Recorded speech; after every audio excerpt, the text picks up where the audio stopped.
कृष्णा कृष्णा कृष्णा हरे हरे हरे राम राम हरे हरे हरे कृष्णा राम हरे हरे हरे कृष्णा कृष्णा कृष्णा हरे हरे हरे राम राम हरे कृष्णा कृष्णा कृष्णा हरे हरे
राम राम हरे हरे हरे कृष्णा कृष्णा कृष्णा हरे हरे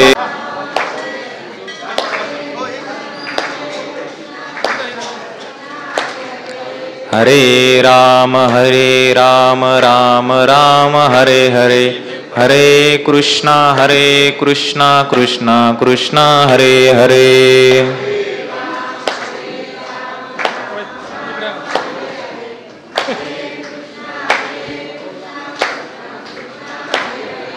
हरे राम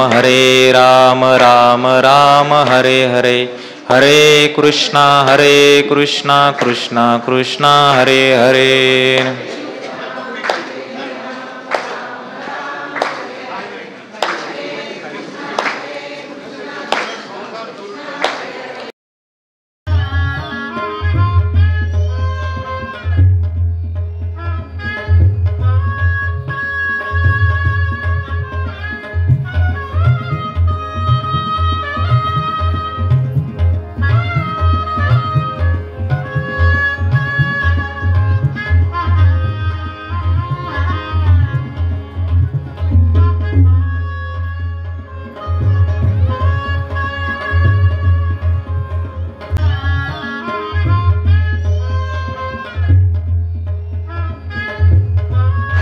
भक्त या ठिकाणी आलेले आहेत सफेद केशामध्ये.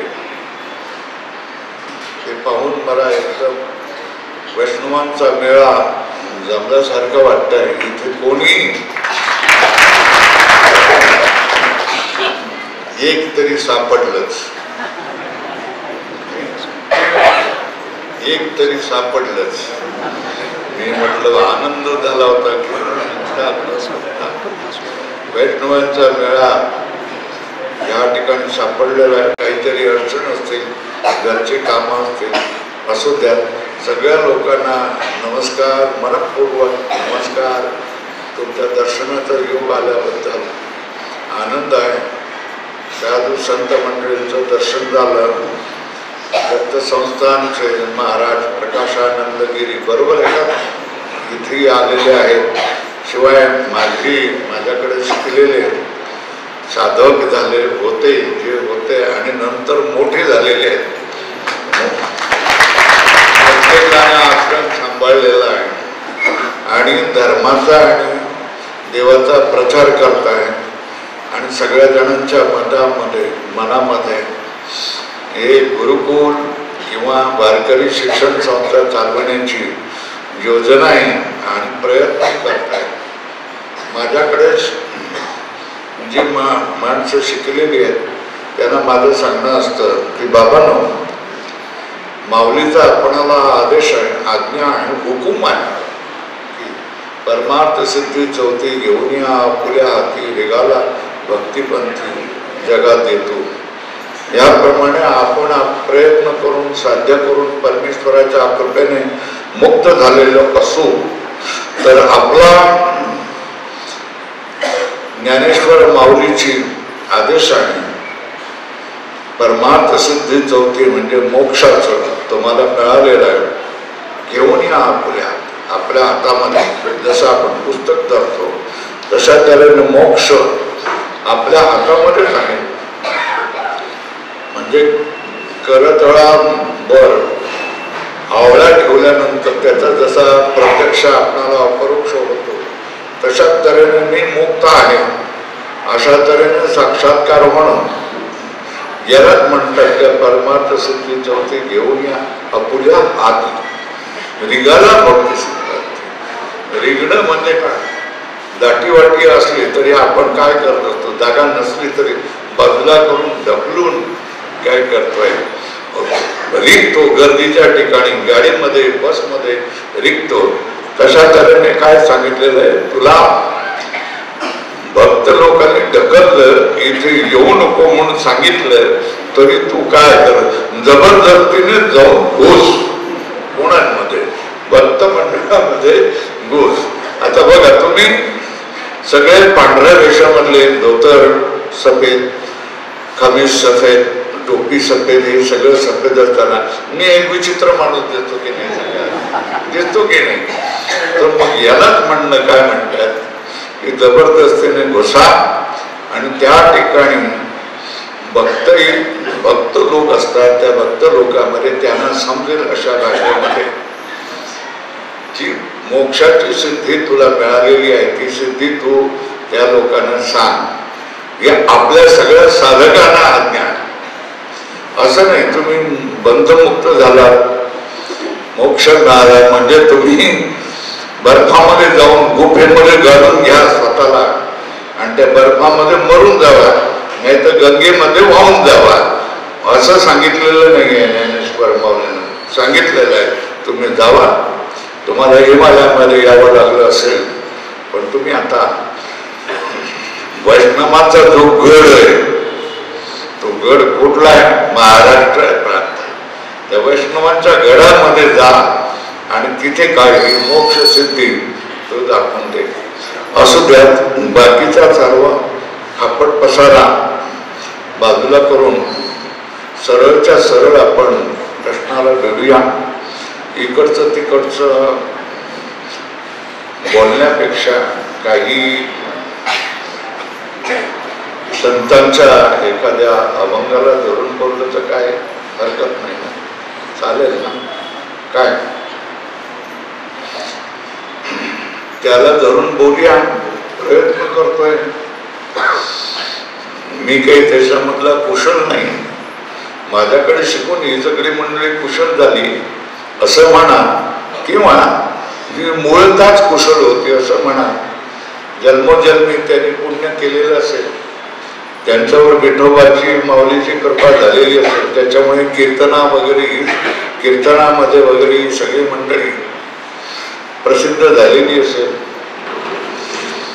पण आपणाला ते काही जमलं नाही, कीर्तन प्रवचन करता यावं यासाठी आम्ही या विषयामध्ये आलोच नाही, हे आपण लक्षामध्ये घ्या. आणि आपण आपल्या मुक्तीसाठी आलो, ती मुक्ती प्राप्त केली, मुक्तीचा आणि परमात्मा तत्वाचा साक्षात्कार आम्हाला झाला. त्या करू चेष्टा बस येत राहिलेलं आहे. कोणी बोलवलं चला महाराज, चालले महाराज, आले महाराज. घेणं नाही देणं नाही, पॉकेट नाही देणं नाही, पॉकेट देणं नाही, पॉकेट घेणं नाही. बोलावलं, प्रेमाने बोलवलं, सत्काराने बोलवलं, जायचं, बोलायचं, जमलं तर बोलायचं, नाही जमलं तर तसंच निघून यायचं. असू द्यात, आपण बोलू. एखाद्या अभंगाला समोर धरून बोलूया. मोठी मोठी मंडळी आहेत, धुरीण मंडळी आहेत, मोठी कुशल मंडळी आहेत, धारा प्रवाहाने बोलणारी आहेत. आता अशा मंडळी समोर बोलायचं म्हणजे काय बोलायचं, कठीणच आहे. तरी पण आपण बोलण्याचा प्रयत्न करतोय. अभंग आहे तुकाराम महाराजांचा. प्रारब्ध क्रियमाण भक्ता संचित नाही जाण, अवघा देवची झाला पाही, भरोनिया अंतर बाही, सत्वरज तमा बाध, सत्वरज तम बाधा, हरिभक्ता नाही कदा. शेवटलं चरण आहे. देव भक्तपण तुका म्हणे नाही भिन्न. 4 चरणाचा अभंग आहे. पाठांतर वगैरे या सगळ्या मंडळींनी केलेलं आहे. 80व्या वर्षी काय स्मरणात ठेवायचं आणि काय पाठांतर करायचं, जे अनुभवलेलं आहे ते भोगायचं असतं. हीच गोष्ट आहे. तुकाराम महाराज या ठिकाणी भक्तांची महती सांगतायत. भक्तांची महती म्हणजे भक्तांचं मोठेपण आहे. देव भक्तच हा देवभक्ताला समजू शकतो, संतच संताला समजू शकतो, जाणू शकतो. त्याप्रमाणे तुकाराम महाराजांनी भक्ताचं मोठेपण आपल्या समोर ठेवलेलं आहे. भक्ताचं मोठेपण सांगण्याची जरुरी काय प्रश्न आहे. कारण भक्त हा स्वयंभू आहे. तुम्ही कोणीतरी त्याचं मोठेपण सांगावं यासाठी तो भक्ती करत नसतो. तर मग कशासाठी करत असतो? भक्ताची स्तुतीसाठी तो भक्ती करत नसतो. तो भक्त भक्ताने देवाचं मोठेपण जाणलेलं असतं. देव हा आपल्यापेक्षा मोठा आहे आणि देव हा या सृष्टीचा पालन करता आहे, सृष्टा आहे, स्थिती करता आहे, पालन करता आहे. देव या संपूर्ण जगताचा आदी कारण आहे, निमित्त कारणही आहे आणि विवर्त उपादान कारण आहे. शब्द नाही समजले तरी काय हरकत नाही. साधकांना कळतात, बाकीच्यांना नाही कळले तरी त्याच्यामध्ये फार मोठा फरक नाही पडत आहे. संपूर्ण जगताचं निमित्त कारण आणि उपादान कारण हा देव आहे, हे ज्याला समजलेलं आहे. आणि संसाराचं ज्याला स्वरूप समजलेलं आहे की संसार हा आपणाला दिसतोय, खरा वाटतोय, पण तो आपणाला नागवतोय, उघडा करतोय, नागवतोय, ठकवतोय आणि अनंत क्लेश आपणाला देतोय. हे प्रपंचाचं स्वरूप देखील त्या भक्ताला कळलेलं आहे. आणि हे ज्याला कळलेलं आहे त्याला या संसाराच्या पलीकडचं जे आदी कारण आहे तेही हळूहळू कळायला लागतं. साधू संताच्या बैसता संताचे संगती कळो आले कमळापती, हे तुकाराम महाराज आपल्याला सांगतात. थोडक्यात काय, साधू संतांच्या सहवासामध्ये बसल्यानंतर आपल्याला देवाचं स्वरूप कळतं, संसाराचं स्वरूप कळतं आणि आपलं स्वतःचंही स्वरूप कळत असतं. तेव्हा ज्याने भगवंताला आपल्या संपूर्ण जीविताचं भांडवल मानलेलं आहे, त्यांचा अवघा देव भांडवल अशा तऱ्हेचं एक असेल, चुकीचं असेल तर मला क्षमा करा. भक्तांचं सगळं भांडवल हा देवच झालेला असतो. भांडवल म्हणजे पुंजी, ज्याच्या पुंजीवर जो जगतो, मोठेपण मिळवतो त्याला भांडवल किंवा पुंजी म्हणतात. भक्ताचं सगळं बळ हे देवच असतो. बळीवंताचे अंकित आम्ही झालो बळीवंत, अशा तऱ्हेने त्याला काय असते, अनुभूती आलेली असते. जगामधल्या कोणाच्या तरी आमदार खासदार असतील, इथे कोणी हजर असतील तुम्हाला माफ करा, तर आमदार खासदाराच्या किंवा सरपंचाच्या किंवा जिल्हा परिषदेच्या मेंबरच्या किंवा साखर कारखान्याच्या अध्यक्षाला दाढीला हात लावण्यापेक्षा देवाचा दास बनणं, देवाच्या चरणावर डोकं ठेवणं, हे ज्याला कळलेलं आहे, समजलेलं आहे. जगामधल्या प्रत्येकाचं दासत्व आपण केलेलं आहे. नवरा बायकोचं दास्य करत असतो, बायको नवऱ्याची दास्य करत असते, मुलगा वडिलांचं दास्य करत असतो, मुलाचं वडील दास्य करत असतो, भाऊ बहिणीचं दास्य करत असतो, बहीण भावाचं दास्य करत असतो, मालकाचं दास्य मजूर करत असतो, मजुराविना मालक घायकुतला येत असतो. शेवटी जिथे मजूर येतो का बाबा रे, आज तरी येणारे, एखादा दिवस तरी येणारे, कोण दास कोणाचा आहे? मजुराचा दास कोण झालेला आहे? मालक झालेला आहे. तेव्हा हे जगामध्ये दास्यपणा करून जो माणूस विटलेला आहे, काय झालेला आहे, जो माणूस विटलेला आहे, आणि ज्याला या सगळ्यांचं दास्य करण्यापेक्षा मी भगवंताचं दास्य केलं तर बरं, असं ज्याला जाणीव झालेली आहे, आणि जो आपलं संपूर्ण जीवन हे देवासाठी, देवाचं मोठेपण समजून उमजून देवाला अर्पण करतो.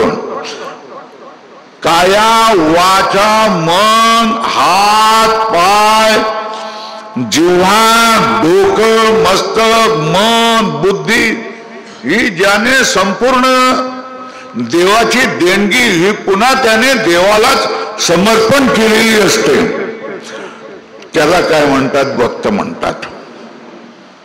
देवाशिवाय त्याला दुसरी कुठली गोष्ट जगामध्ये कळतच नाही, आणि देवाशिवाय त्याला या जगतामध्ये कशाशीही देणं घेणं नाही आहे.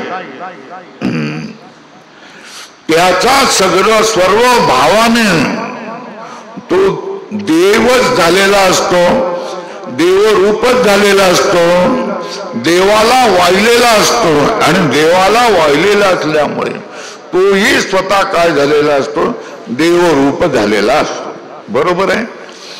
अशा भक्ताचं मोठेपण त्याच तोडीचे असणारे तुकाराम महाराज सांगतायत. तुकाराम महाराज भक्तांचं मोठेपण सांगतायत. तुम्हाला तुमचं भक्तांचं मोठेपण तुम्हाला जर माहीत झालेलं आहे तर तुमच्या जवळ राहू द्या. ते अभंग करून सगळ्या लोकांपर्यंत पुस्तकामध्ये छापून सगळ्या लोकांपर्यंत का पोहोचवताय? का पोहोचवते तुम्ही?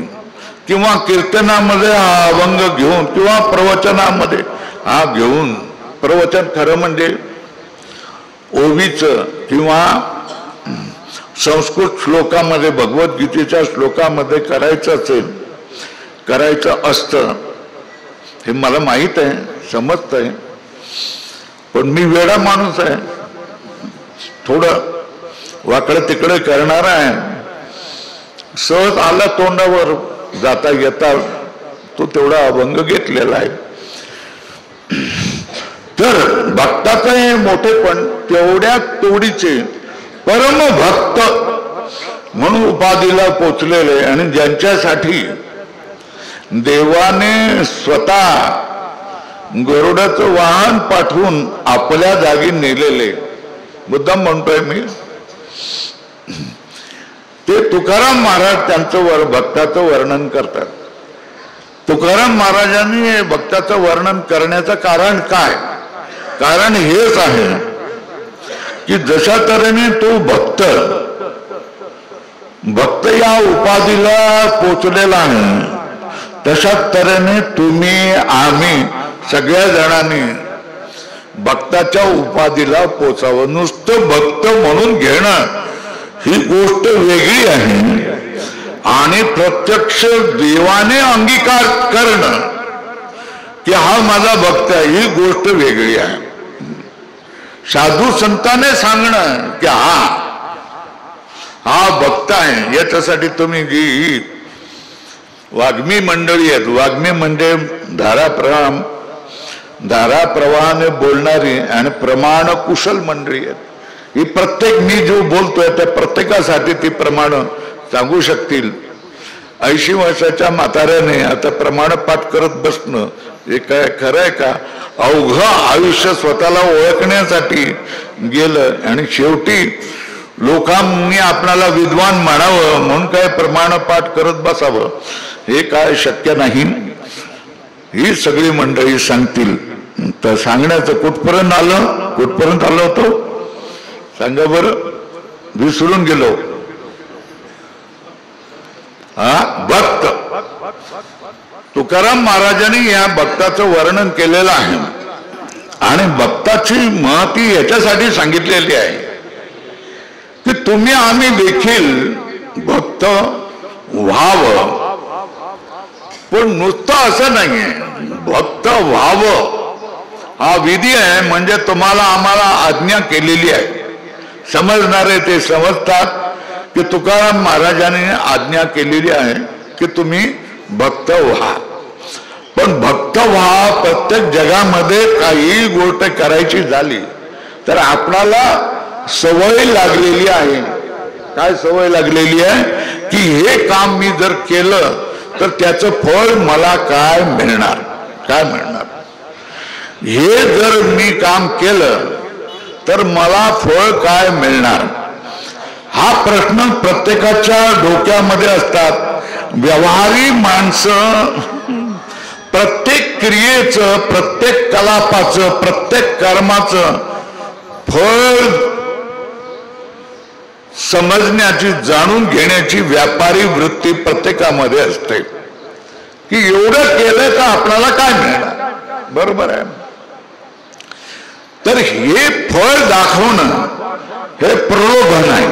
काय, कशाला प्रलोभन आहे?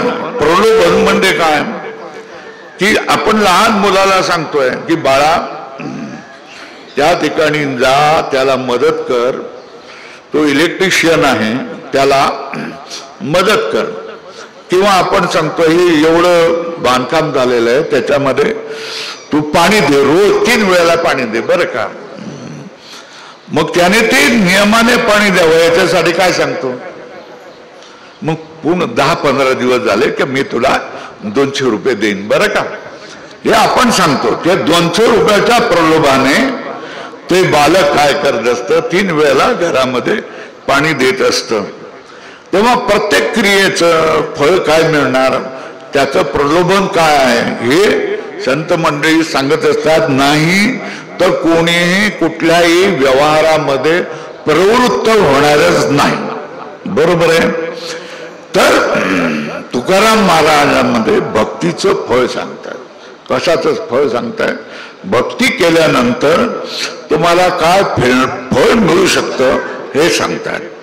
पहिला चरण आहे प्रारब्ध क्रियमाण भक्ता संचित नाही जाण.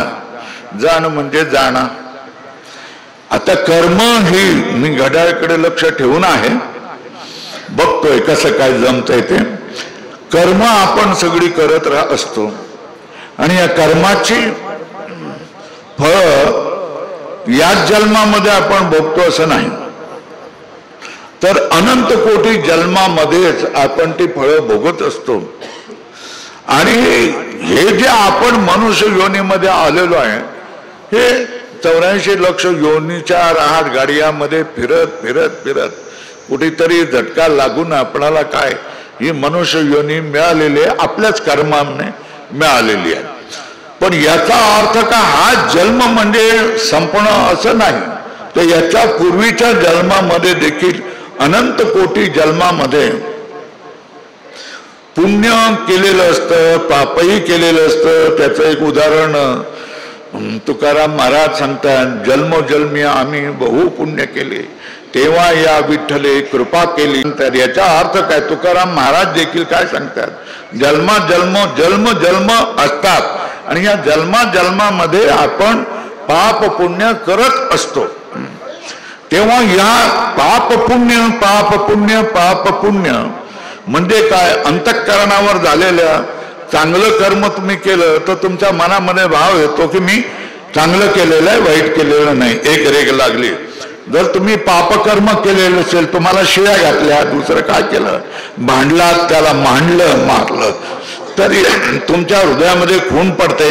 काय करते की तू वाईट काम केलेलं आहे, असं करता कामा नये. या चांगल्या कामाच्या या खुणा वाढत जातात, वाईट कामाच्या खुणा जातात.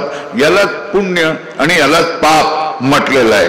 पाप आणि पुण्य हे अंतःकरणामध्ये झालेले संस्कार आहेत. अंतःकरणाची अवस्था आहे वेगवेगळ्या तऱ्हेने, आणि हे संस्कार तुमच्या अनंत कोटी जन्मामधून झालेले असतात. अनंत कोटी जन्मामधून जे संस्कार झालेले असतात त्याचा एक, जशा तऱ्हेने विटा कुठेतरी पटलेल्या असतात आणि बांधकाम असतं, त्यावेळेला आपण काय करतो, इकडच्या एक बाई विटा आणून तिथे टाकते, मग दुसरा मुलगा आणून टाकतो, मग तिसरा आणून टाकतो आणि मग विटाचा असा ढिगारा बनतो. तशाच तऱ्हेने आपण जन्मोजन्मी केलेले आहेत त्या पाप आणि पुण्याचा कर्माच्या संस्काराचा एक ढिगारा बनतो. काय बनतोय, ढिगारा बनतो. या ढिगाऱ्याचं नाम आहे संचित कर्म. काय याचं नाव काय आहे, संचित कर्म. बरोबर आहे ना. ज्या वेळेला हे संचित कर्म असतं, जशा तऱ्हेने आपणाला आपल्या घरामध्ये डाळीचं पोतं आहे, ह्याचं तांदळाचं पोतं आहे, ह्याच्या बाकीच्या ह्याच्यामध्ये लवंग, मिरी, दालचिनी असे मसाले भरलेले आहेत, तेलाचा तुम्हाला तुमचा डबा आहे. हे सगळं तेल, सगळं तांदूळ तुम्ही वापरत नाही. मग त्याच्यामधलं काय करता, आज खिचडी बनवायची तर ती माऊली काय करते, त्या 1 क्विंटल तांदळामधले 2 किलो तांदूळ घेते, त्या डाळीमधली अर्धा किलो डाळ घेते, सगळ्या लिटरचा 15 लिटरचा डबा आहे तर त्याच्यामधलं काय घेतो, 1 लिटर तेल घेते, थोडंसं हे करते आणि सगळं मिसळते आणि त्याच्यामधून काय खिचडी बनवून टाकते. ही खिचडी बनवणं, ही खिचडी आपल्याला काय होते, बनते आणि ही खिचडी तयार होते आणि ती आपण काय करत असतो, खात असतो. म्हणजे त्या खिचडीचा आपल्याला काय करत होत असतो, भोग असतो. बरोबर आहे. आता अशा तऱ्हेने संचित कर्म जी तुमची भरलेली आहे, ढिगारा पडलेला आहे, त्या ढिगाऱ्यामधून काही कर्म अशी एकत्र येऊन तुम्हाला जे ही योनी प्राप्त झालेली आहे, जो तुम्हाला भोग प्राप्त झालेला आहे, जाती जी मिळालेली आहे, जेवढं आयुष्य मिळालेलं आहे, जेवढा भोग मिळालेला आहे, याला म्हणतात प्रारब्ध.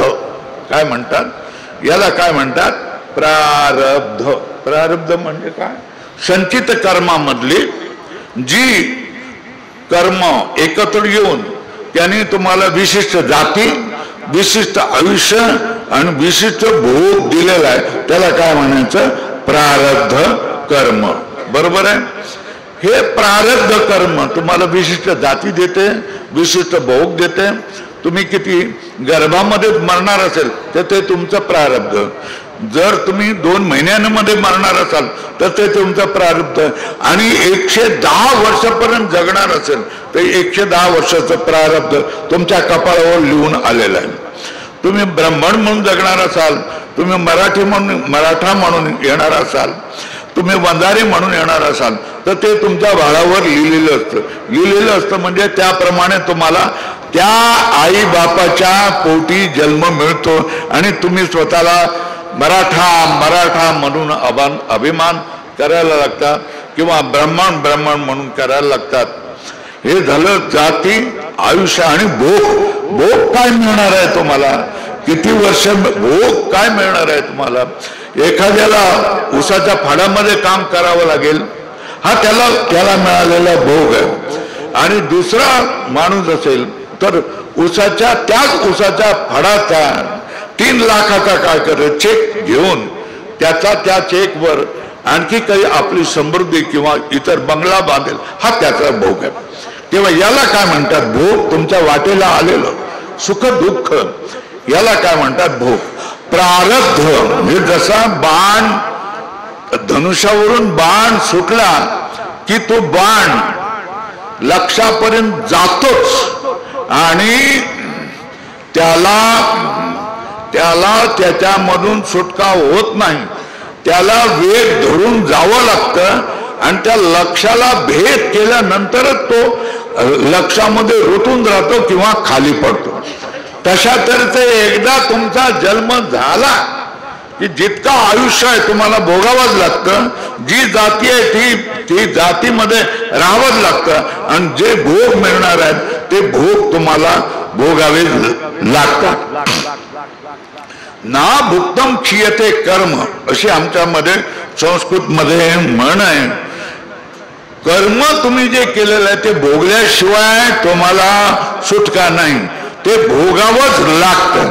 याचाच अर्थ काय, संचित कर्मामधून जी जवळ आलेली कर्म आणि ज्याने तुम्हाला जाती आयुष्य भोग दिलेला आहे हे प्रारब्ध कर्म, हे प्रारब्ध कर्म तुम्हाला भोगावंच लागतं. तुम्ही असं म्हणू शकणार नाही की हे प्रारब्ध कर्म मी भोगणार नाही असं म्हणू शकणार. कॅन्सर झालाय, मला त्याची दया येते आणि मी जर देवाजवळ प्रार्थना केली की या माणसाला मला आता काय राहिलेलं नाही, माझी जी 5-6 वर्ष राहिलेली असतील, हे 5-6 वर्ष आयुष्य याला दे असं म्हणून देवाजवळ मी प्रार्थना केली तर देव माझं ऐकेल की नाही ऐकेल. नाही ऐकणार. देव मला काय सांगेल, अरे कॅन्सरने 6 महिन्यात मरणं हे त्याचं प्रारब्ध आहे, त्याने ज्याचं कर्म केलंय त्याचं ते फळ त्याला भोगावं लागेल. तुझं ते कर्म नाही. तू जरी आयुष्य द्यायला तयार असेल 5-6 वर्षाचं आणखी आयुष्य तरी मी घेऊ शकत नाही आणि मी त्याला देऊ शकत नाही. मला हा अधिकार नाही. त्याला जे कर्म केलेले त्याचं फळ त्याला भोगावंच लागेल आणि त्याला मरावंच लागेल. बरोबर आहे. याचा अर्थ काय, प्रारब्ध हे भोगावंच लागतं. प्रारब्ध हे भोगूनच त्याचा क्षय होतो. हे झालं प्रारब्धावर. आता नंतर बघूया प्रारब्धाचा विचार अजून बघूया. क्रियमाण तिसरं जे सांगितलेलं आहे हे क्रियमाण कर्म म्हणजे ज्ञान झाल्यावर वर्तमानामध्ये तुम्हाला ज्ञान झालं, तुम्ही ज्ञानी झाल्या आणि ज्ञानी झाल्यानंतर भविष्य काळामध्ये जे तुमच्याकडून जी कर्म होणार आहेत ही कर्म जी असतात त्याला काय म्हणतात, क्रियमाण म्हणतात. काय क्रियमाण म्हणतात. पहिल्या चरणामध्ये प्रारब्ध क्रियमाण हा आलाय. बघता संचित नाही जाणं. प्रारब्ध मी तुम्हाला समजावून सांगितलं. क्रियमाण कर्म ज्ञान प्राप्त झाल्यानंतर जी तुम्ही कर्म करता त्याची जी फळं असतात त्याचं काय होणार आहे हेच याला म्हणतात क्रियमाण कर्म. आणि संचित सांगितलंय अनंत कोटी जन्माचा जो एक मोठा ढिगारा. कोण आवाज करतोय त्याला आवाज करू नका म्हणून सांगा, त्याला समज पाहिजे ना. बरोबर, धन्यवाद. बोलू नका मग आणखी. समजलं, लक्षात आलं. संचित कर्म म्हणजे हा संपूर्ण ढिगारा आहे. तर हा ढिगारा कधीतरी संपणार की नाही, काय तुम्ही जाणकार मंडळी सांगा. संचित कर्माचं प्रारब्ध हे काय करावं लागतं, भोगावंच लागतं. मग संचित कर्माचं ही संचित कर्म ही प्रारब्ध क्रियमाण संचित संचित प्रारब्ध क्रियमाण हे राहाड गाडग सारखं चालू असतं आणि हे सगळे आपणाला अनंत कोटी जन्म देण्याची संभावना त्यांच्यामध्ये बीज त्याच्यामध्ये असतं.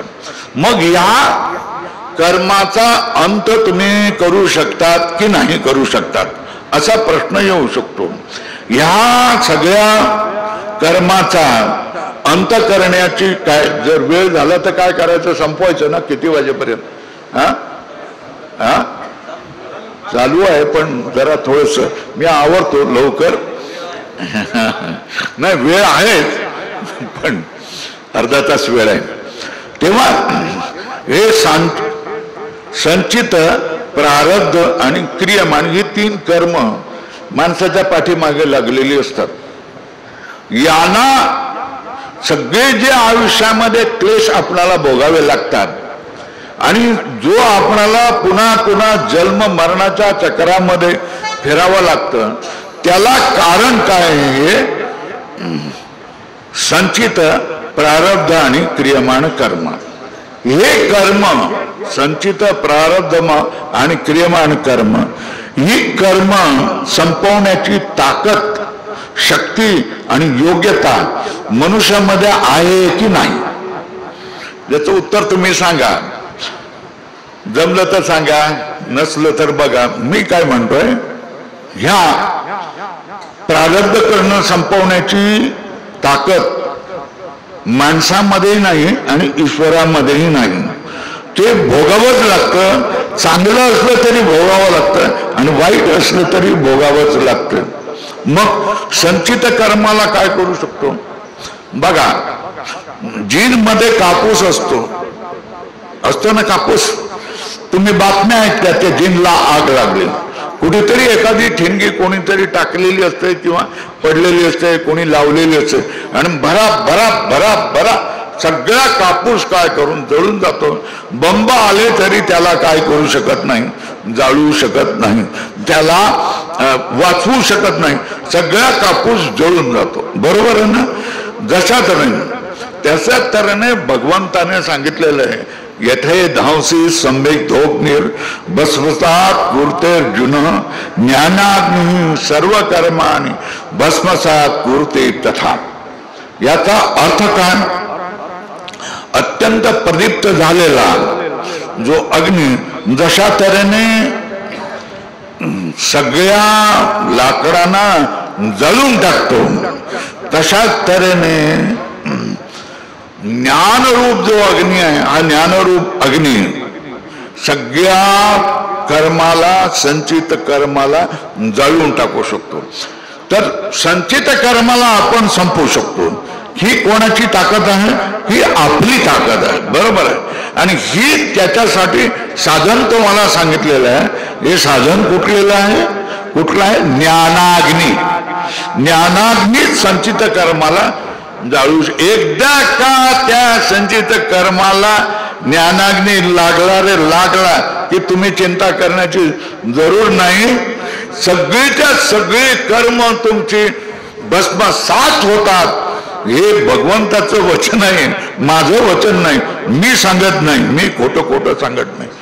संचित कर्माचं तुम्हाला काय होऊन जातात जळून जातात.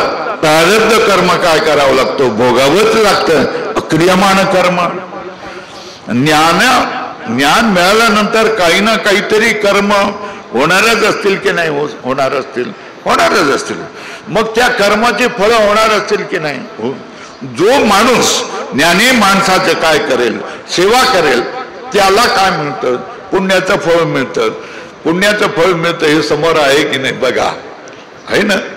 सेवा केलेल्याचं पुण्याचं फळ काय असतं हे समोर आहे आपल्या. आणखी हे सुद्धा हे बघा हे ध्यान सुद्धा काय तसंच आहे. पुण्याचं फळ ज्ञानातून जी कर्म केलेलं आहे त्याची सगळी फळ पुण्याचं जे सगळं फळ आहे हे सगळं त्यांना मिळणार आहे. आणि जर ज्ञानाने काही वाईट कर्म केलेली होऊ शकत नाही पण चुकून झालेली असेल तर त्याची फळं कोणाला मिळणार. त्याची फळं देखील मिळणार आहे ज्ञानी माणसाचा द्वेष करणाऱ्याला मिळणार. तेव्हा सगळ्या तिन्ही कर्माचं काय झालेलं आहे, तिन्ही कर्माचं व्यवस्थापन झालेलं आहे. काय व्यवस्थापन झालेलं आहे? प्रारब्ध कर्म तुम्हाला काय करावं लागतं, भोगावंच लागतं. त्याच्याविषयी तक्रार करून उपयोग नाही. जे आपल्या वाट्याला आहे ते आपण भोगावं लागतं. तिथे आपण समाधान थोडूस करू शकतो. परमेश्वराची इच्छा काय करू शकतो, पण देवा तुझी इच्छा, माझं काही म्हणणं नाही. अरे कर्म तुझं आहे आणि देवा तुझी इच्छा काय म्हणतोय, माझंच कर्म आहे आणि त्याची फळं मलाच भोगावी लागतात. तेव्हा त्या प्रारब्ध कर्म भोगाने क्षय होतं. संचित कर्म कशाने क्षय होतं? संचित कर्म हे ज्ञानाग्नीने समाप्त होतं. म्हणजे संचित कर्माचा नाश करायचा असेल, तुम्हाला पुढचे जन्म, पुढच्या योन्या 84 लक्ष योनीमध्ये जायचं नसेल, भवसागर ही भाकड कथा बनवायची असेल, तर तुम्हाला संचित कर्म जाळावं लागेल. आणि संचित कर्म जाळावं लागत असेल तर तुम्हाला काय करावं लागेल, ज्ञान प्राप्त करावं. आणि ज्ञान प्राप्त करावं लागत असेल तर तुम्हाला काय करावं लागेल, गुरु प्राप्त करावा लागेल, भगवंताची भक्ती करावा लागेल. तेव्हा हे सगळं तिन्ही कर्माची विल्हेवाट आपणाला लावता येते. आणि या तिन्ही कर्माचे संपवणारे केवळ आणि केवळ कोण आहेत? आपण आहे. ज्ञानेश्वर महाराज सांगतात, आपुली आपण करा सोडवण. बरोबर ना? संसार बंधन तोला वेगी, क्षमा करा चुकलं तर. आपली दुसरं कोणी आपली सोडवणूक करायला येणार नाही. आपलीच सोडवणूक आपणच करायला पाहिजे. आणि ते गुरु देवाची कृपा, आपली कृपा, देवाची कृपा, गुरुची कृपा, वेदाची कृपा, अशा तऱ्हेने एक परंपरा लागलेली होते. आणि या परंपरेने आपल्या स्वरूपाचं ज्ञान आपल्याला होऊन जातं. संसाराचं भान आपल्याला येतं आणि परमात्म्याचं भान आपल्याला येऊन जातं. किती जड जात आहे तुम्हाला बघा, मला काय समजत नाही.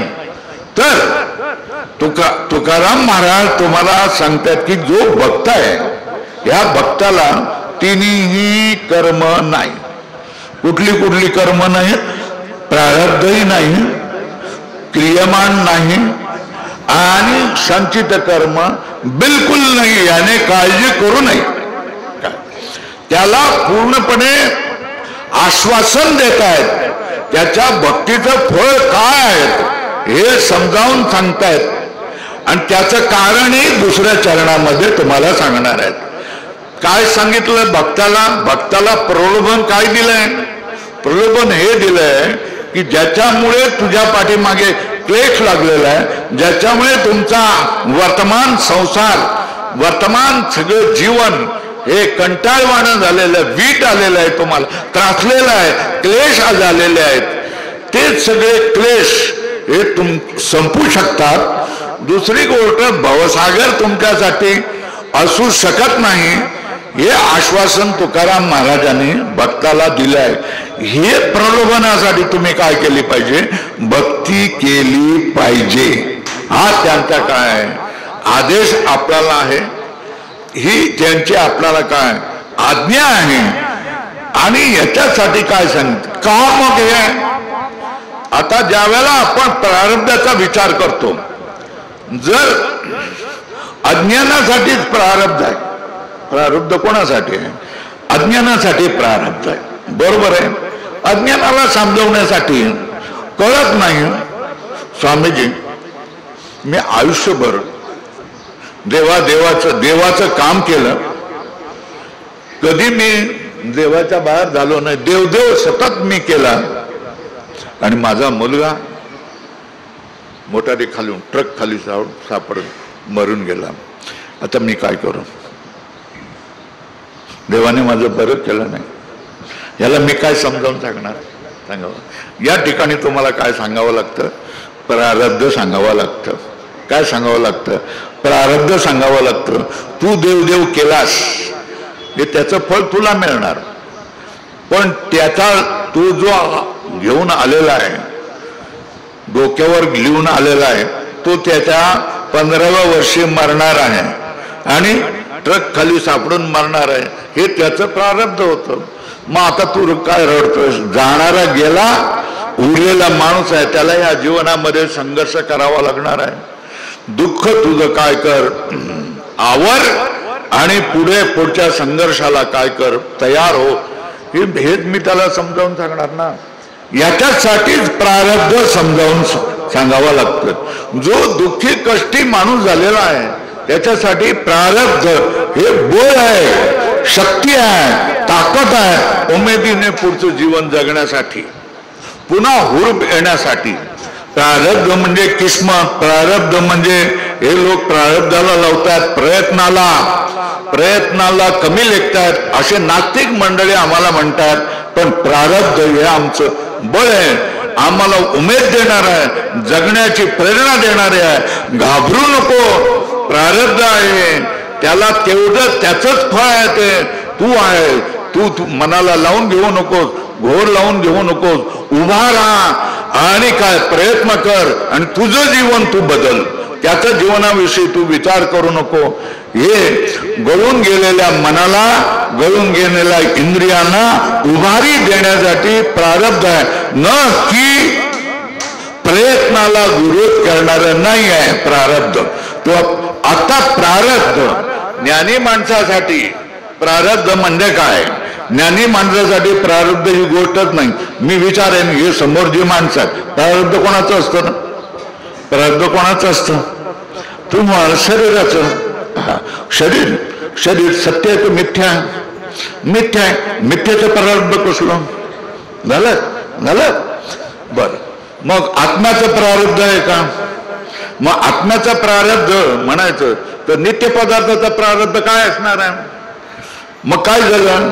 प्रारब्ध शरीराचंही नाही, मग प्रारब्ध आत्म्याचंही नाही. या दोन गोष्टीपेक्षा आणखी कोणाचं प्रारब्ध असणार मला सांगा? मग प्रारब्ध ही काय? ही कल्पना आहे. कोणासाठी? अज्ञानी माणसाला जो क्लेशाने आणि दुःखाने घायल झालेला आहे त्याला समजावून सांगण्याची एक कल्पना शास्त्राने केलेली आहे की हे आपलं प्रारब्ध आहे. प्रारब्ध ही काही गोष्ट नाहीये. तुम्ही म्हणाला नास्तिक माणूस आहे, काहीतरी आम्हाला उलट सुलट सांगतोय म्हणून. हे कधी आपण ऐकलेलं नाही. पण जी वस्तुस्थिती आहे मी तुम्हाला सांगतो, प्रारब्ध कोणासाठी नाही? ज्ञानी माणसासाठी नाही. बरोबर आहे. आता बघा, पहिल्या चरणामध्ये काय सांगितलं? प्रारब्ध क्रियमाण भक्ता संचित नाही जाण. संचित जो भक्त आहे क्रमाने काय होणार आहे? ज्ञानीच होणार आहे. काय होणार आहे? भक्त म्हणजे काय? तो भगवद्गीतेमध्ये सांगितलेला ज्ञानी भक्त आहे. कोण आहे? आता तो ज्ञानी भक्त आहे कसा आहे हे चौथ्या चरणामध्ये तुका म्हणे सांगितलं. देव भक्त पण तुका म्हणे नाही भिन्न या चौथ्या चरणामध्ये सांगितलेलं आहे की तो जो भक्त आहे भगवद्गीतेमध्ये सांगितलेला, भगवद्गीतेमध्ये ज्याचं वर्णन महत्ता सांगितलेलं आहे तो ज्ञानी भक्त या ठिकाणी तुकाराम महाराजांच्या समोर आहे.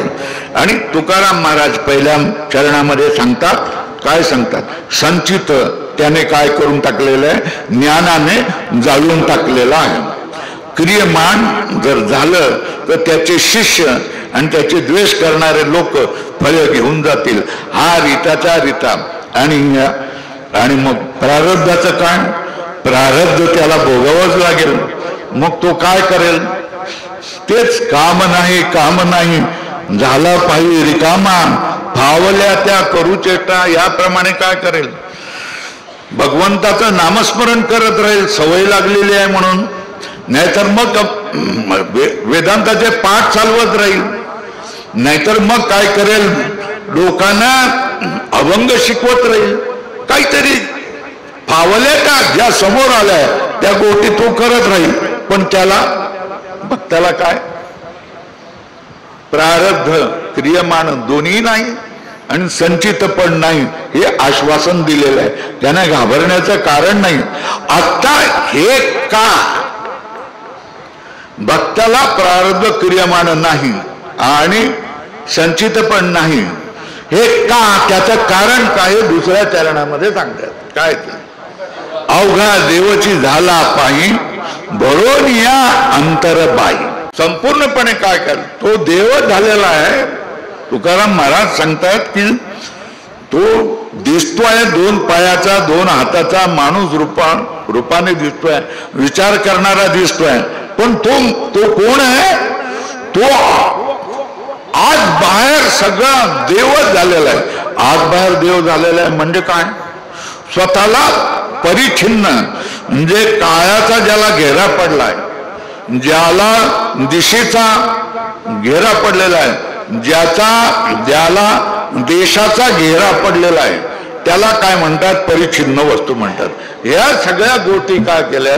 परिच्छिन्न वस्तू आहेत. सगळ्या जितक्या अवघ्या गोष्टी आहेत मायेतून निर्माण झालेल्या आहेत, या सगळ्या गोष्टी परिच्छिन्न आहेत. तो काय म्हणतोय?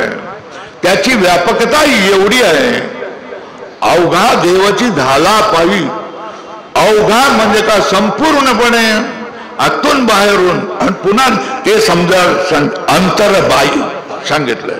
भरून या अंतरबाह्य, आत आणि बाहेर. हे भक्त कसा काय बनवू शकेल? भक्त तो 2 पायाचा 2 हाताचा दिसतोय, त्याचं 5 फूट 9 इंच दिसतोय, तो संपूर्णपणे कसा होईल? हे आपलं व्यापकपण समजण्याचा आहे ना. कसं? मी जर देह आहे असं जर तुम्ही समजलं तर तुमची उंची किती? 5 फूट 9 इंच, 4 फूट 7 इंच, 6 फूट, याच्यापेक्षा नाही आहे. तुम्ही परिच्छिन्न झाला. तुम्ही देह हा काय झाला? देहाला कालाचा वेढा आहे, देशाचा वेढा आहे, वस्तूचा वेढा आहे, ती परिच्छिन्न वस्तू आहे. तुम्ही स्वतःला परिच्छिन्न मानलं की तुम्हाला या सगळ्यांनी घेरलं. कोणी?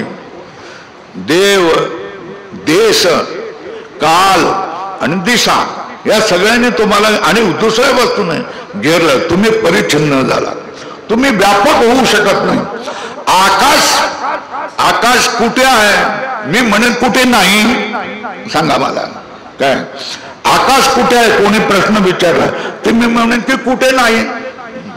माझ्या शरीरामध्ये आकाश आहे की नाही? नळ्यामध्ये आकाश आहेत की नाही? रोहिण्यामध्ये, नीलामध्ये, रक्तवाहिन्यामध्ये बघा, जरा दयाकडे बघा. आकाश आहे की नाही? आकाश आहे. काय आकाश? माझ्या आतमध्ये आणि बाहेर आकाश आहे. का आकाश आहे? कारण ते व्यापक आहे. बरोबर आहे.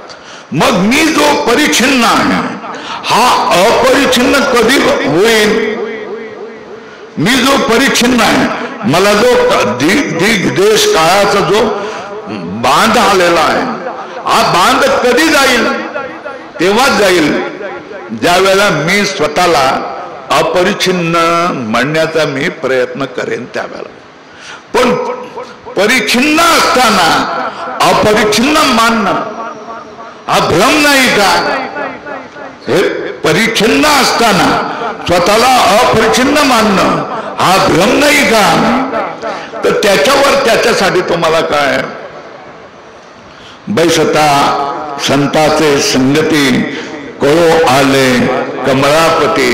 त्याप्रमाणे कमळापती संताच्या संगतीमध्ये बसल्यानंतर सांगतात की बाबा रे, तू जो हा दिसतोयस ना, हा पिंड जो आहे, हा पिंड पंचमहाभूताचा आहे. कारण काय म्हणतो, आता काय होतंय, वेळ जवळजवळ आलेला आहे, त्याच्यामुळे आवर्त घेतो मी. पुढे तुमचे काहीतरी कार्यक्रम असतील, त्याला इलाज नाही, परत कधीतरी बघू. तेव्हा स्वतःला हा ज्या वेळेला ते आनंदित झाले, परत केव्हा तरी बघू, म्हणजे परत येणार, पुढच्या वर्षी येणार असे म्हणून बघूया. तर प्रश्न आहे की स्वतःला परिच्छिन्न असताना अपरिच्छिन्न मानणं, हे किमया गुरु करू शकतो. केवळ तुम्हाला काय करू शकतो? गुरु शकतो, संत करू शकतो. हा काया पालट तुम्हाला गुरु शकतो. हर घडीला क्षणोक्षणीला रडणारा, स्वतःला पराधीन, स्वतःला गरीब, बिचारा, दीन, काहीच मला कळत नाही, काहीच माझं मनासारखं होत नाही, असा रडणाऱ्या माणसाला आहे ना, तुका म्हणे कृत्यकृत्य झालो इच्छेचे पावलो, याला कायाकल्प म्हणतात की नाही. मी कृतकृत्य झालेलो आहे. कृतकृत्य म्हणजे करायचं ते सगळं झालेलं आहे आणि आता या ठिकाणी मला काय प्राप्त करायची गोष्ट राहिलेली नाही. जे जी इच्छा केली ते सगळं मला प्राप्त झालेलं आहे. याला तृप्ती म्हणतात, याला धन्यता म्हणतात. जीवनामध्ये मरायच्या वेळेला आपल्याला धन्यता आली पाहिजे. धन्य आम्ही जन्मालो दास विठोबाचे झालो, हा आपला ढेकर आला पाहिजे. आणि हा ढेकर तुम्हाला केवळ आणि केवळ संतांच्या चरणाजवळ बसल्यानंतरच येऊ शकतो. पण संतांनी, संत म्हणणाऱ्यांनी लोकांना संसाराला लावू नये. लोकांनी, संतांनी संसारामधल्या करामती करू नयेत. संसारामधल्या गंडा, दोरा, तावीज, मोरपंख असल्या गोष्टी, विभूती असल्या गोष्टी करू नये. हे संत नाही, हे जादूगर आहेत. संत तुम्हाला संसारापासून वेगळेच करतो. संत तुम्हाला काढून बाहेरी ठेविलो निराळा, कौतुक डोळा दावी आले, अशा तऱ्हेने तुमच्या मनामध्ये वृत्ती निर्माण करतो. बघ तू संसारापेक्षा वेगळा हो आणि बघ या मायेचं कौतुक बघा. माये नाचवते, माई रडवते, माई मारते, माई जगवते. तुम्हाला काय विठ्ठलाची कृपा झाल्यानंतर हे तुम्हाला कळून येऊ शकते. काय सांगितले दुसऱ्या चरणामध्ये, अवघा देवाची झाला पाही भरून या अंतरबाई. तिसऱ्या चरणामध्ये पटकन मी सांगतो आणि चौथ्या चरणावर जातो मी. तिसऱ्या चरणामध्ये सांगितलं सत्व रज तम बाधा हरिभक्ता नाही कदा. सत्व रज तम हे गुण आहेत, यांना त्रिगुण म्हटलेलं जातं. आणि हे त्रिगुण तुम्ही कीर्तनामध्ये कधी ना कधी तरी असतात. भगवंताने अर्जुनाला सुद्धा सांगितलेलं आहे त्रैगुण्य विषया वेदा निस्त्रैगुण्यो भवार्जुन. हे सगळे वेद आहे, कर्मकांडाला लावणारे आहेत, संसाराला लावणारे आहेत आणि हे सगळे तुला क्लेश देणारेच आहेत. हे सगळे गुणाला सत्व रज तम गुण, सत्व रज तम गुण. तू या त्रिगुणाच्या अतीत हो. म्हणजे त्रिगुणाच्या अतीत जो परमात्मा आहे त्या परमात्म्याला आपला म्हण, परमात्मा स्वरूप तू बन. हे काय सांगत असतात भगवंताने अर्जुनाला सांगितलेलं आहे. त्रिगुणाची सत्व रज तम हे सगळे प्रकृतीचे गुण आहेत. आणि सांख्य तत्व कौमुदी तुम्ही पाहिलेलं आहे त्याप्रमाणे प्रकृती ही सत्व रज तमाची साम्यावस्था आहे. प्रकृतीच्या नंतर जे आले त्याच्यामधून परिणाम झालेले महत्त्व म्हणजे बुद्धी ही पण त्रिगुणी आहे. आणि त्रिगुण महत्त्वापासून झालेला अहंकार हा पण सत्वरज तमवाला आहे. या अहंकारापासून निर्माण झालेली एकादश इंद्रियाणी ही एकादश इंद्रिय पण सत्वरज तमवालीच आहे. आणि जी पंचमहाभूत आणि पंचमहाभूताचे जेवढे म्हणून पदार्थ झालेले या सगळ्यामध्ये काय सत्व रज तम भरलेलाच आहे. बरोबर आहे. जो प्रकृतीमध्ये आपणाला मानेल, प्रकृतीचा एक भाग आपणाला मानेल, त्याच्या पाठी त्याला सत्व रज तमाची बाधा झाल्याशिवाय राहणारच नाही. मग भक्त सत्व रज तमाच्या बाधेपासून मुक्त कसा काय होईल? त्याला बाधा होणार नाही. हे कधी आहे? जोपर्यंत तो काय होईल स्वतःला शरीर मानेल, मी शरीर आहे असं मानेल, तोपर्यंत त्याला सत्व रज तमाची बाधा चुकणार नाही. बाधा होतच राहील. मग कधी सत्व रज तमाची बाधा कधी होणार नाही? मी प्रकृतीच्या पहिलं टीव्ही पलीकडे जर स्वतःला मानेल, म्हणजे मी प्रकृतीचा भाग नाही, मी प्रकृतीचा एक अंग नाही, मी प्रकृतीचा अंग हे इंद्रिय, शरीर, मन, बुद्धी ह्याच्यापैकी कोणीच नाही. मग तू कोण आहे? मी सच्चित आनंद स्वरूप. पाणी दे जरा. सच्चित आनंद स्वरूप अशा तऱ्हेचा मी आत्मा आहे. हे जर तू जाणशील तर तुला काय सत्वरज तमाची बाधा होणार नाही. याचाच अर्थ तुकाराम महाराजांनी तुम्हाला काय सांगितलेलं आहे? भक्त आहेस, ज्ञानी भक्त आहेस तर काय ज्ञान प्राप्त कर, हे आपल्याला मला समजावून सांगतात. कोण? तुकाराम महाराज. आणखी एक गोष्ट सांगतात, पुन्हा हे समजावून सांगणार 4थ्या चरणामध्ये सांगतात, देवभक्तपण तुका म्हणे नाही भिन्न, आहे ना. या ठिकाणी अगदी साक्षात काय केलेलं आहे? देव आणि भक्त, भक्ती जर करायची असेल तर त्याच्यामध्ये द्वैत येतच. द्वैताशिवाय तुम्हाला काय भक्ती होऊच शकत नाही. द्वैत जर तुम्ही मानलं नाही, हा देव तू स्वामी मी तुझा रंक, अशा तऱ्हेची भावना असल्याशिवाय काय भक्ती हो. तू माझा स्वामी, बरोबर, क्षमा करा, तू माझा स्वामी मी तुझा रंक, अशा तऱ्हेने द्वैत तुमच्यामध्ये असल्याशिवाय तुम्ही भक्ती करूच शकत नाही. पण तिथे मागे काय सांगितलंय? पाहता न देखे वेगळी कर, ना. पाहता म्हणजे काय? विचार जर करायला लागला, संतांच्या जवळ राहून तुम्ही जर विचार करायला लागला आणि निश्चय करायला लागला तर हे देवपण आणि मी भक्तपण हे राहत नाही. देव आणि भक्तपण हे एक होऊन जातोय. देव परमेश्वर स्वरूप जातोय आणि देव भक्त स्वरूप होतो आणि भक्त देव स्वरूप होतो. या ठिकाणी आपण कल्पना केलेली आहे की देव भक्ताला त्याच्या आयुष्याच्या साधनेसाठी गळा भेट घेतोय आणि भक्त देखील काय करतोय? गळा भेट घेतोय. ही अशा तऱ्हेची कल्पना केलेली आहे आणि भावनाही अशी आपण सगुणपणामध्ये करतोय की देवाने मला जवळ करावं, कवेमध्ये घ्यावं, देवाने मला क्षेम द्यावं, देवाने मला मिठी मारावी आणि मी देवाला मिठी मारावी. याच्यात शास्त्रीय भाषेमध्ये काय म्हटलेलं आहे? अहम ब्रह्मास्मि. काय म्हटलेलं आहे?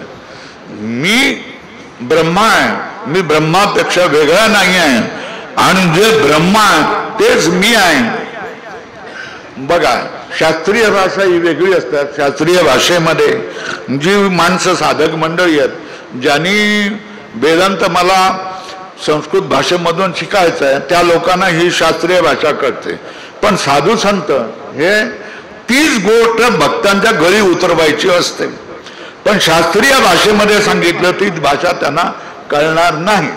म्हणून साध्या सोप्या बोली भाषेमध्ये तुकाराम महाराज आपल्याला आम्हाला सांगतात, देव भक्तपण तुका म्हणे नाही भिन्न.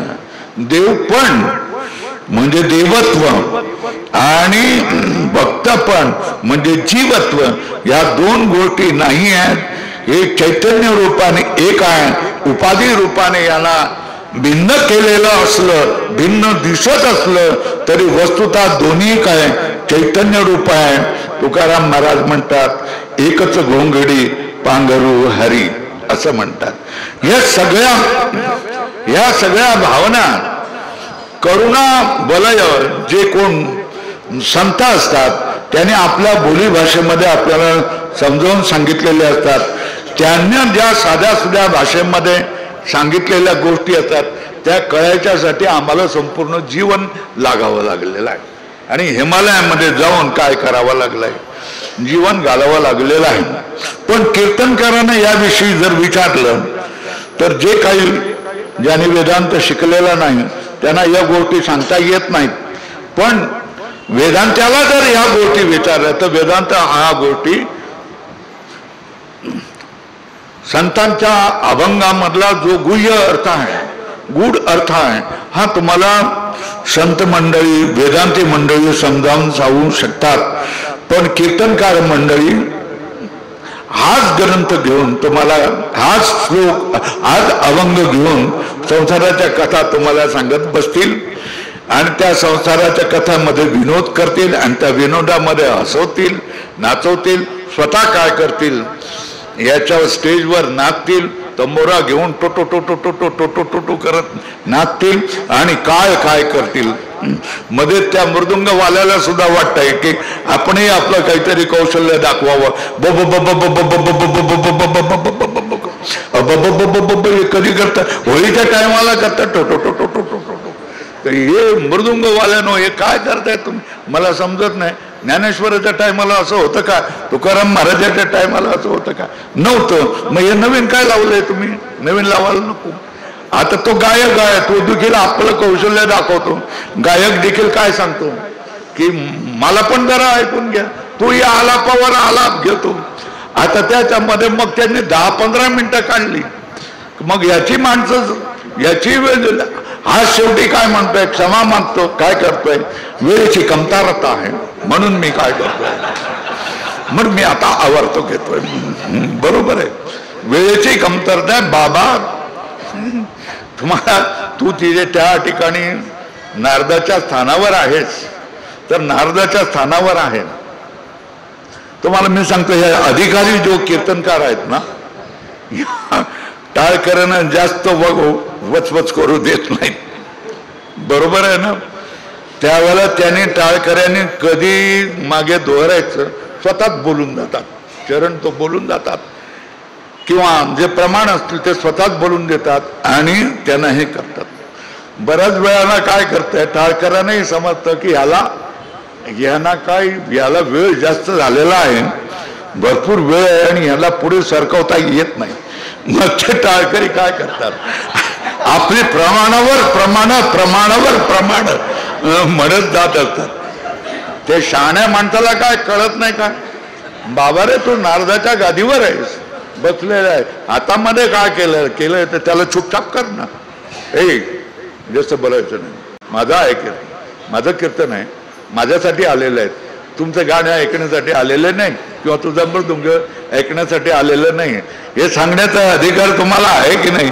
अरे अधिकार मिळवा, हा तुमचा अधिकार आहे, तुमचा अधिकार आहे. एखाद्या काळा पेंटी घालून आणि टोपी घेऊन टाळ वाजवायला आला तर तुम्ही सांगा ना की बाबा हे जमत नाही, भाऊ जमत नाही. बरोबर काय करतो? 2 धोतर ठेवा आणि त्याला सांगा बाबा हे धोतर घे, त्याला सांगा त्याला नेसून आण. त्याला हाऊस आहे एवढं टाळकरी व्हायचं तर त्याला शिकवणं हे काम कोणाचं आहे? तुमचं आहे. एखादी पोरी पॅन्ट घातलेली टाळकरच्या जवळ येऊन टिव टिव टिव टिव करायला लागली तर तिला तुम्ही नम्रपणे सांगितलं पाहिजे इथं तुझं काय काम नाही आहे, तू बस. आणि तुला जर एवढी हौस आहे वाजवायची तर भारतीय दुसऱ्या माता भगिनी जशा तऱ्हेने साड्या वगैरे नेसून आल्या तसे तर तू ये. उभं राहायचं असेल तर राहा, जरा मर्यादेमध्ये राहा. पण तू पॅन्ट घालून येऊन टिव टिव टिव करते हे जमणार नाही. हे तुम्ही स्पष्टपणे सांगायला पाहिजे ना. तुमचा अधिकार आहे ना, तुम्ही उपदेशक आहेत ना. असू द्या, जास्त विस्तार मी करत नाही. तुम्हाला कदाचित या गोष्टी आवडणारही नाही आहे. मी एक वात्रट माणूस आहे असं म्हणा किंवा हे येडे आहे असं म्हणा, काही हरकत नाही. परत बोलवायचं बोलवा, नाही बोलवलं तरी काही हरकत नाही. झालं, निरूपण झालं. सगळं परमेश्वराला अर्पण, माऊलीला अर्पण. तुम्हाला सगळ्या जणांना आशीर्वाद. देव देश आणि धर्मावर नजर ठेवा आणि अखंड देवाच्या पायावर नजर ठेवा, दृष्टी ठेवत राहा. आपले ग्रंथ, आपलं खानपान, आपला पेहराव, आपली भाषा, आपली देवता, आपल्या पवित्र नद्या, आपली तीर्थक्षेत्र या सगळ्याचा अभिमान तुम्ही जाणा. आपल्या मुलांना या पवित्र देवतांची नावं ठेवा, पवित्र नद्यांची, पवित्र तीर्थक्षेत्रांची नावं ठेवा. आपल्या मुलांना, आपल्या मुलींना आईला आई म्हणायला लावा, मम्मी म्हणायला लावू नका. वडिलांना बाबा म्हणायला लावा, पप्पा म्हणायला लावू नका. काकाला काका म्हणायला लावा, अंकल म्हणायला लावू नका. नंतर काकीला काकी म्हणायला लावा, आंटी म्हणायला लावू नका.